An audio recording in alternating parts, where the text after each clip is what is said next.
नमस्कार, नम्रताज रेसिपीमध्ये आपले खूप खूप स्वागत। आज आपण गणेश जयंतीनिमित्त प्रसादासाठी झटपट तयार होणारे ना मावा ना साखर वापरलेले खजुराचे मोदक तयार करणार आहोत। उकडीचे मोदक बनवण्यास कंटाळा आला असेल तेव्हा अशा प्रकारे तुम्ही खजुराचे मोदक बनवून गणेशाला नैवेद्य दाखवू शकता।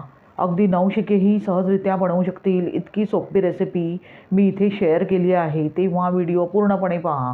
चला तर मग जास्त वेळ न घालवता आता आपण रेसिपीला सुरुवात करूया।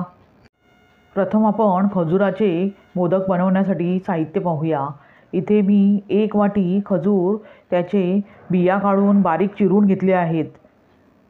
त्यानंतर काजूचे आणि बदामाचे तुकडे आवश्यकतेनुसार घ्यायचे आहेत। 1 चमचा खसखस व 2 चमचे तूप आपल्याला आवश्यकतेनुसार वापरायचे आहेत। आता गॅसवर मी एक पॅन गरम करत ठेवला आहे। त्यामध्ये आपल्याला 1 चमचा तूप त्यामध्ये घालायचे आहे आणि व्यवस्थित वितळवून घ्यायचे आहे। गॅसची फ्लेम मंदच आहे। तूप गरम झाल्यावर त्यामध्ये 1 वाटी खजुराचे बारीक काप करून घेतले आहेत। ते फक्त साधारणतः 1 ते 2 मिनिटे तुपात परतवून घ्यायचे आहेत। गॅस मंदच ठेवायचा आहे। खजुरात आयर्न भरपूर प्रमाणात असते, शिवाय साखरेऐवजी खजूर हा उत्तम पर्याय आहे। शिवाय आपल्या हृदयासाठी व हाडांसाठी फारच उपयुक्त आहे। म्हणूनच खजुराचा आपल्या आहारात पुरेपूर वापर करावा। साधारणतः 1 मिनिटानंतर आपण पाहू शकता खजूर मऊ झाला आहे। या स्टेजमध्ये त्यामध्ये काजू व बदामाचे तुकडे घालायचे आहेत। ड्रायफ्रूट्स तुम्ही तुमच्या आवडीनुसार वापरू शकता। थोडे ड्रायफ्रूट्स आपण नंतर वापरणार आहोत। आता ड्रायफ्रूट्स खजुरात घातल्यावर चमच्याने व्यवस्थित एकजीव करून घ्यायचे आहे। साधारणतः 1 मिनिटानंतर आपण पाहू शकता खजूर व ड्रायफ्रूट्स पूर्णपणे एकजीव झाले आहेत। आता आपण ते एका ताटात काढून थंड करण्यास ठेवूया। त्यानंतर गॅसवर एक कढई गरम करत ठेवली आहे। त्यामध्ये साधारणतः 1 चमचा खसखस घालायची आहे आणि अर्धा मिनिटभर भाजून घ्यायची आहे। गॅस मंदच ठेवायचा आहे। साधारणतः अर्ध्या मिनिटानंतर आपण पाहू शकता खसखस ही व्यवस्थित भाजून तयार झाली आहे।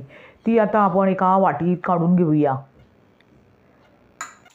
आता खजुराचे मिश्रण पूर्णपणे थंड झाले आहे। त्यामध्ये भाजलेली खसखस घालायची आहे।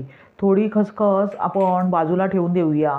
आता खजुरामध्ये खसखस व्यवस्थित मिक्स करून घ्यायची आहे। आपण पाहू शकता अगदी परफेक्ट असा गोळा तयार झाला आहे। त्याचे आपण गोळे बनवून घेऊया। अशा प्रकारे सर्व गोळे मी तयार करून घेतले आहेत। आपल्याला हव्या त्या साईजमध्ये आपण खजुराचे गोळे बनवून घेऊ शकता। आता हे गोळे आपण ड्रायफ्रूटच्या भरडीत गोळून घेणार आहोत। त्यासाठी मी एका प्लेटमध्ये ड्रायफ्रूटची भरड घातली आहे व राहिलेली खसखसही घातली आहे। आता ह्यामध्ये जे आपण खजुराचे गोळे बनवून घेतले होते ते अगदी व्यवस्थित गोळवून घेणार आहोत।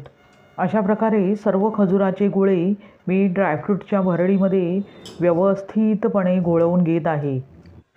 त्यानंतर एका मोदकाच्या साच्यात तूप लावून त्यामध्ये खजुराचे जे गोळे बनवून घेतले होते ते अगदी व्यवस्थितपणे दाबून मोदकाचा आकार द्यायचा आहे। अशा प्रकारे अगदी सहजतेने खजुराचा मोदक तयार झाला आहे। तो आता आपण एका प्लेटमध्ये काढून घेऊया। अशा प्रकारे तयार झाले अगदी फक्त 10 मिनिटात तयार होणारे बिना मावा व बिना साखरेचे खजुराचे मोदक। तुम्ही अशा प्रकारे खजुराचे मोदक येत्या गणेश जयंतीला बनवून पहा आणि श्री गणेशाला नैवेद्य अर्पण करा। तुम्हाला ही रेसिपी कशी वाटली ते कमेंट करून सांगा आणि मुख्य म्हणजे नम्रताज रेसिपीला सबस्क्राईब करा, लाईक करा, आपल्या मित्रमैत्रिणींना शेअर करा। पुन्हा भेटूया अशा छानशा रेसिपीसह। धन्यवाद। श्री स्वामी समर्थ।